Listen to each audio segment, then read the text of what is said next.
Live from the Republican National Convention in downtown Tampa, this is a special Decision 2012 edition of News Channel 8 at 5. Good evening, everyone. I'm Gail Searins. And I'm Keith Kate. Thank you for joining us tonight. We are coming to you live from the Tampa Bay Times Forum, home of the 2012 Republican National Convention. The events scheduled for today have been pushed back to tomorrow because, of course, of Tropical Storm Isaac. The Bay Area has escaped the worst of that storm, however, which drenched parts of South Florida.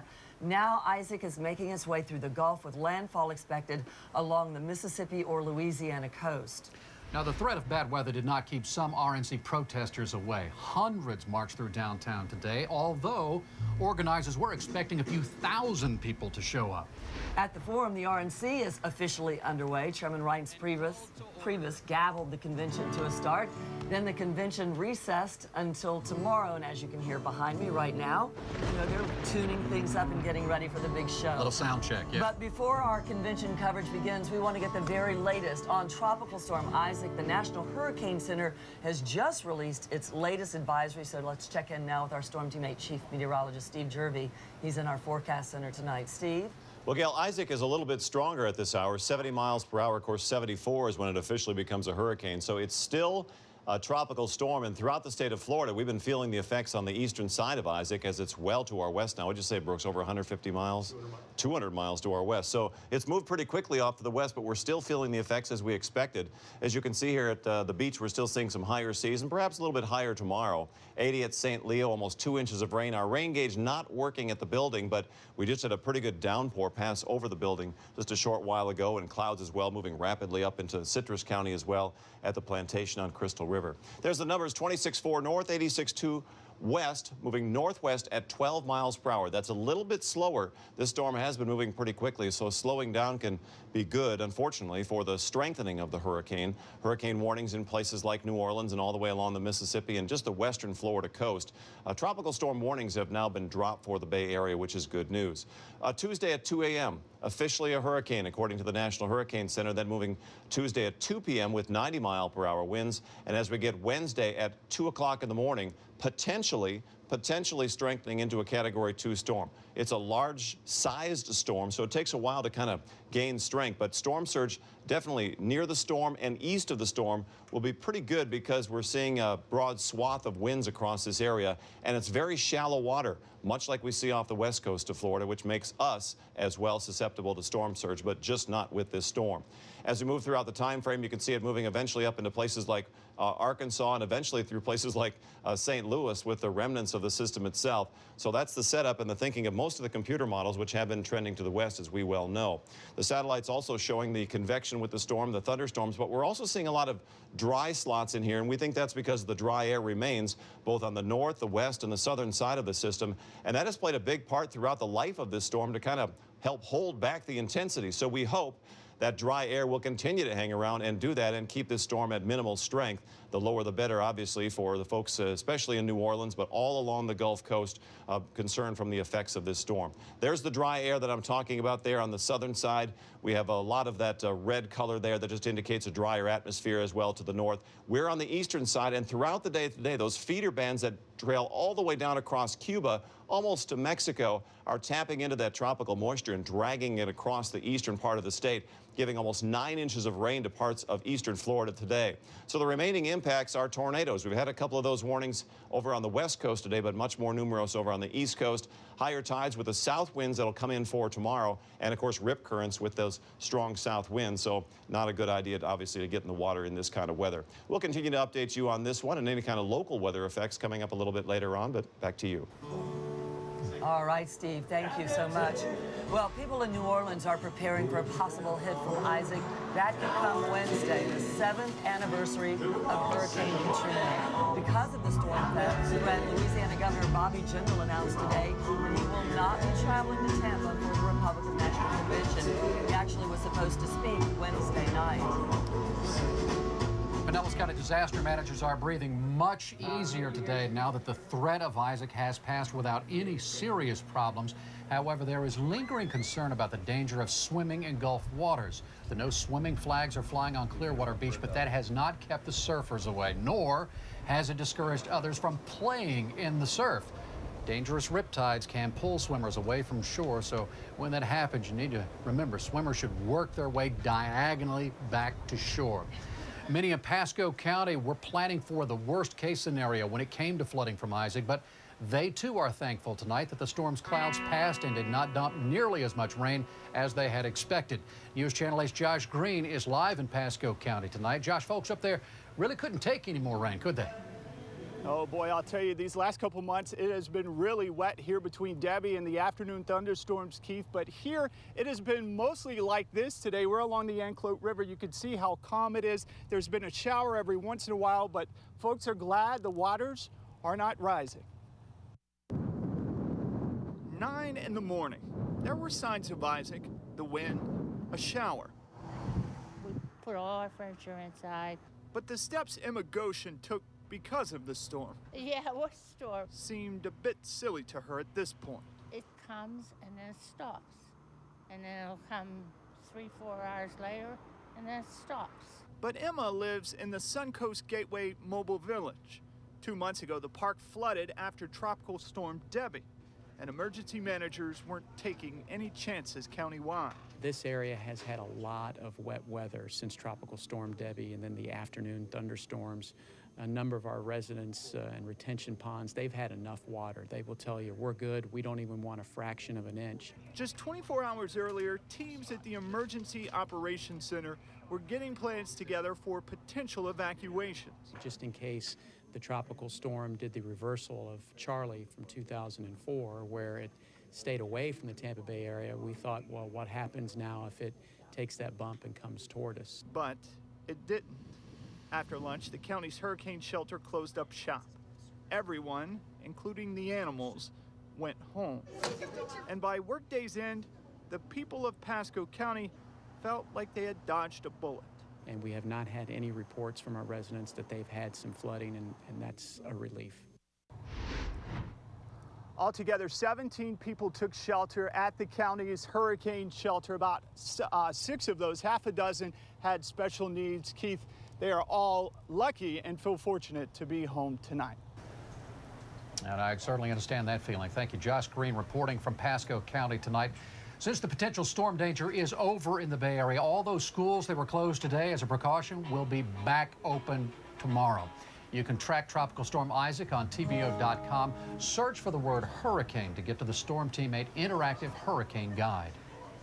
And now to our team coverage of the Republican National Convention. Just minutes ago, a protest broke out in front of Gas Likes Park in downtown Tampa. News Channel 8's Peter Bernard was right in the middle of that protest when it started. He joins us now live via Skype. Peter, tell us what you know at this point. Hi there, Gail. What was kind of an impromptu protest that broke out down here is a protest that was not permitted and not on the parade route. The protesters ended up stopping at Kennedy and Tampa Road and proceeded to sit down. At that point, a number of law enforcement officers came down here and pretty much through a show of force, there were about 200 of them, managed to get the crowd to disperse. With me is Sheriff David G. from Hillsborough County. This seemed like it went about how you guys would expect to, with a peaceful protest, breaking it up peacefully. Yeah, it really ended peacefully, and I have to compliment Chief Bennett, Tampa Police Department. He talked to him and was able to disperse the crowd, and we didn't have any incidents. I think he did a really good job with it. It looked like it got a little tense for a while, and you guys deployed what I understand is an LRAD. Can you describe what that is? Yeah, I don't want to talk about anything. We obviously, what our tactics are, but we were prepared in case we had a problem. It did get tense for a few minutes, but cooler heads prevailed, and we had some really some people that very, very nice, and they left. And I want to disclaim that the sheriff looks a little wet right now because we had a downpour. You and your deputies got soaked out here. It looked like maybe they were a little ill-prepared for the rain. Yeah, well, we unfortunately with all the hats you're on, you can't wear a raincoat. It just, they don't work together, so we're just probably going to get a little wet this week. A Stokes sheriff, thank you for joining us today. Thank you. All right, so an impromptu protest down here that ended peacefully. I'll tell you, for a while, I felt a little uncomfortable out here, like maybe it was going to get a little crazy, but luckily everyone decided to go their separate ways, and it ended up not being the case. In downtown Tampa, Peter Bernard, News Channel 8. That is good news, Peter. Thank you very much. Another protest in March of the Republican National Convention was kind of a lot like Tropical Storm Isaac. It kind of fizzled out before it really got going. It all started during a garden park, Bar Street, and secondly, they ended up in a lot of off the way to the forum.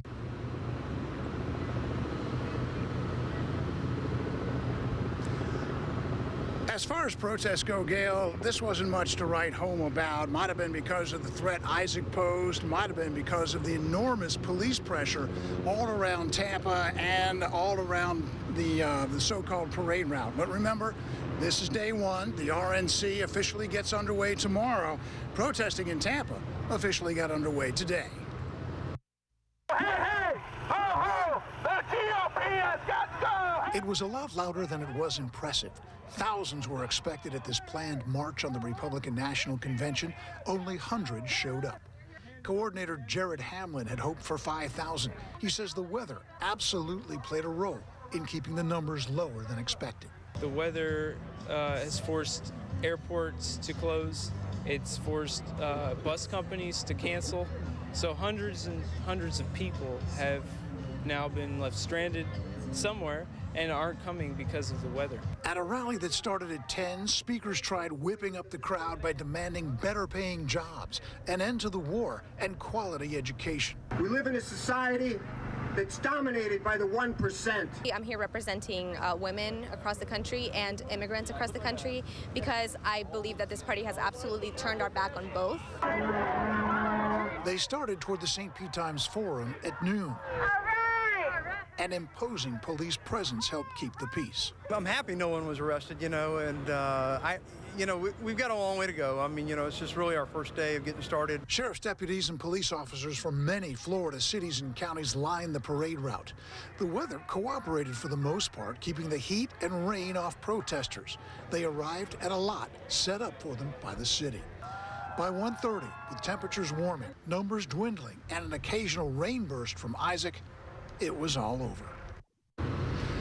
Now, organizer Jared Hamlin says stranded protesters may be on their way to the Bay Area. Sheriff's office says one arrest so far, 19-year-old Dominic De La Rosa of Tampa, charged with carrying prohibited items in the event zone. And today is what law enforcement calls a successful day so far, but remember, this party is hardly over. Gail? No, in fact, it's just getting started. Thank you, Steve Andrews in Tampa tonight.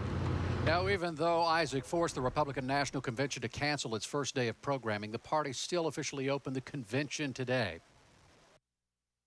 So it is my privilege to proclaim the 2012 Republican National Convention in session and called to order. And with the pounding of the gavel, the RNC chairman Reince Priebus calling the 2012 Republican National Convention to order. And 2 minutes later, Priebus recessed the session until tomorrow. Only a small group of convention delegates were at the forum to watch the ceremonial start. But convention rules require a 2 p.m. Monday start. So, and as you probably heard just a moment ago, the big noise is not out. It's going on right here as they're practicing. Comes and goes. Yes, Reince Priebus only talked for a second or two, but the music's been going on off and on all afternoon. They're getting ready for their big show as well. But you know what? Even if you're not interested in what's going on here at the forum, you still may have to deal with some road closures and traffic because of it. Leslie Lacey is joining us now with what's shut down in downtown Tampa tonight. Leslie, how's it looking? Well, I tell you, we've still got these ongoing closures. We actually were let off pretty easy. If you were a commuter in the area this morning, traffic was lighter than expected, and that's, of course, because the RNC did not get underway as expected. Also, schools were closed, so a lot of families stayed at home because they couldn't get babysitters at the last minute. Many reasons that traffic was light, but we're expecting it to be very busy tomorrow. Remember, there's tens of thousands of people who are actually staying outside of this zone who have to move into downtown Tampa, and everything south of Whiting Street Street remains closed. Also, no pedestrians allowed in the area near Channelside, so you want to keep that in mind. However, Kennedy remains open. A very good drive. Right now, you can see, though, very heavy as you move into downtown. You can see it's backed up, and in the distance here is the University of Tampa, and you've got a bit of a backup here as police are kind of doing some traffic control right outside of the camera area. Now, what we're seeing right now is 275 at lowest, and we've got some continued traffic coming off the Howard Franklin Bridge. This is pretty typical for this time of the afternoon as people start to head into downtown Tampa. Let's go ahead and take a look now at our maps. We'll get a quick rundown. I want to remind you, the Selman Expressway closed down all week long, folks, between 50th and Willow. That is right behind downtown Tampa, so you'll need to use 60 or even come through Ybor City when coming to work tomorrow. Again, it is expected to be very busy as all these people converge into the downtown area. 275 slow and go moving into downtown, again coming off that Howard Franklin Bridge, and we're at 22 miles per hour for your true speed traffic, and that's basically our only slowdown spot. A little bit of slowing around I-4 as well. For all of your traffic maps and traffic detours, and if you use public transportation as well, just go to tvo.com and simply put in the keyword RNC traffic for the latest. Back to you guys. All right, Leslie, thank you so much. And we want to let you know our convention's coverage is just getting started. A Tampa company is playing a prominent role in the convention. Coming up after weather, the political ties to Buddy Brew Coffee. Plus, a closer look at the police presence in Tampa. That's coming up at 5:30. What protesters and others have to say about the extra security downtown.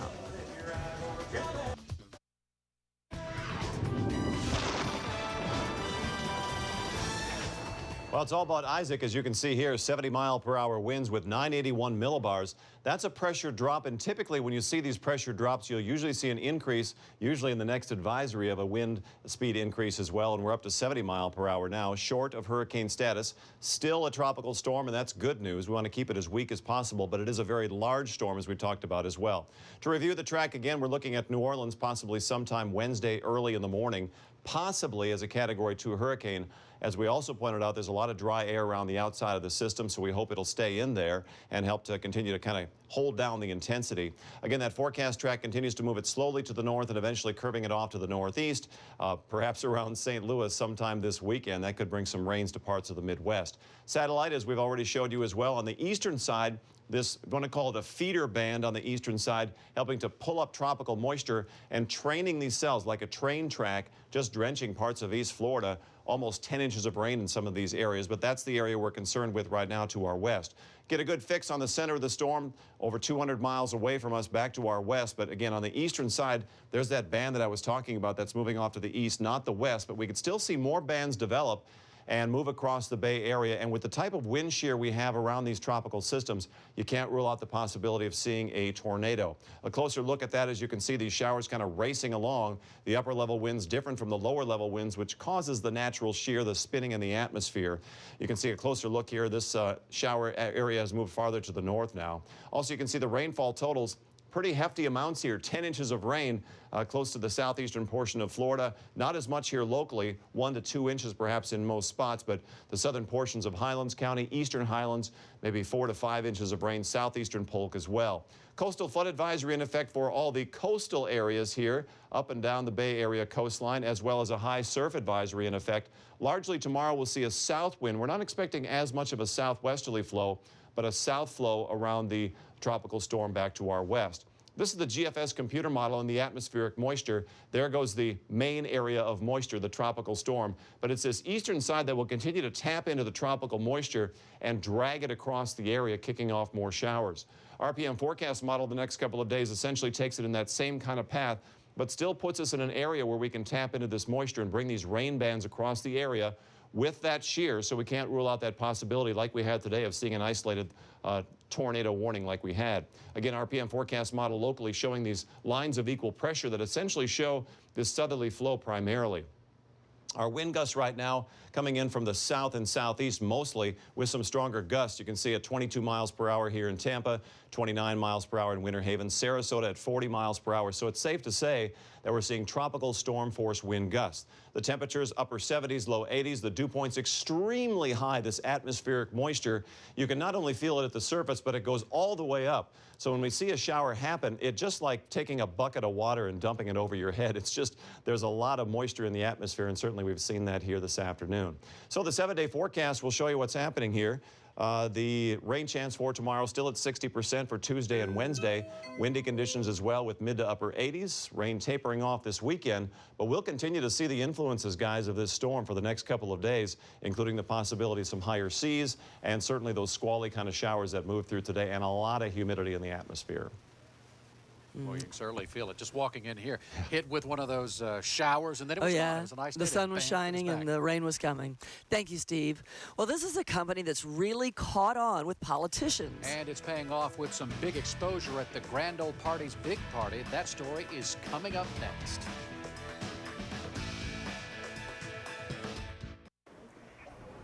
It's coffee, not politics, that business owners Susan and David Ward are used to serving up at Buddy Brew along Kennedy Boulevard in Tampa, but politics found them. And as News Channel 8's Shannon Binkin shows us, their small business is now in the center of the Republican National Convention. It's politics that by chance made Tampa coffee shop Buddy Brew famous, so it's only fitting that it has a prominent place at the Republican National Convention. Decaf Americano. There you go, enjoy it, sir. Buddy Brew has set up shop at the Google Lounge in the Tampa Convention Center. Google hired the local roaster to provide coffee and lattes to journalists covering the RNC. It's been great that they've sourced so many local businesses to support this event. Buddy Brew already owes some of its popularity to Republican presidential nominee Mitt Romney. Co-owner Susan Ward says Romney chose Buddy Brew last summer to host a political stop. Shortly after that, Republican Tim Pawlenty, the former governor of Minnesota, stopped by Buddy Brew during a fundraising tour. Those stops, Ward says, led to this. This is an exciting event for us as a small local business. It's really exciting to be a part of this event and to be able to come here and put on a mobile espresso bar. Word is spreading that Buddy Brew has free coffee at the Google Lounge, and members of the media have kept them busy all day. Saeed Arakat, a visiting journalist from Washington, D.C., says the coffee shop is a nice touch, enough to make him want to stop by the real shop on Kennedy Boulevard before leaving town. This is one of the nicest sights I've seen so far. Yeah, it's pretty impressive, isn't it? It's quite impressive. It smells fantastic. Coffee is the ultimate drink, and these guys are doing a great job. At the RNC in Tampa, Shannon Binkin, News Channel 8. Lots of businesses are benefiting from all this, all of these folks who are coming to town. 70,000, they're saying, when you include the media, protesters, and everyone else. Absolutely. We're going to take a break, and we'll come back. More from the RNC after this. Get a call.